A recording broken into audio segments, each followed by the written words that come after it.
Stres był ogromny, szczególnie pierwsza sesja, ale to był też czas integracji studentów. Akurat mieszkałem w akademiku, w związku z tym przed większymi egzaminami całe grupy studentów, po kilka osób zbierały się w jednym pokoju i przeglądały notatki, bo każdy miał coś innego w tych notatkach zapisane. A jak to życie w akademiku? Na sesję przychodzi dopiero czas, czasami w ostatnią właśnie noc i wtedy, jak to niektórzy mówią, jak w noc wigilijną, siedzisz i liczysz na cud.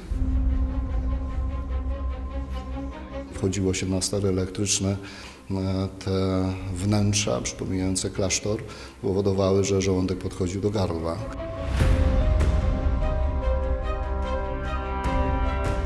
Ale zdawaliśmy w 5., w 6., w 7. Niektórzy koledzy mieli taką szczęśliwą 13. W 13. terminie zdali. Część egzaminów ustnych była bezpośrednio zdawana przed profesorem, więc to było odpowiadanie w taki sposób, żeby profesor był zadowolony, nie zawsze merytorycznie, ale jeżeli zobaczył błysk w oku i wiedział, że osoba kojarzy, to często można było w bardzo ciekawych okolicznościach dostać pozytywną ocenę.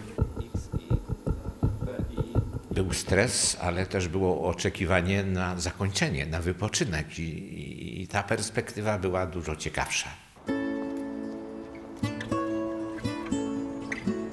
Troszeczkę się stresowałem. Udało mi się generalnie w zerowych terminach wtedy zdawać. No i dużo czasu na wypoczynek miałem. Należy na to spojrzeć jako na możliwość pokazania swojej wiedzy.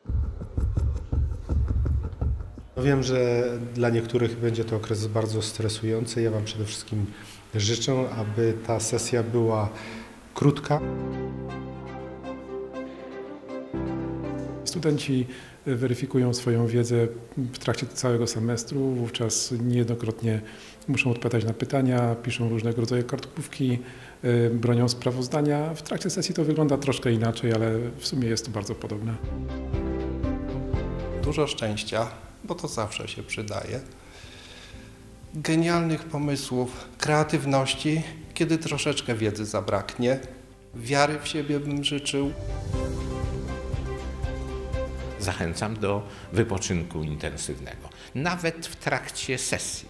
Te 2 dni celem nabrania większych sił, odświeżenia umysłu. Wasz sukces jest równie naszym sukcesem, a wasze niepowodzenie jest jeszcze większym naszym niepowodzeniem.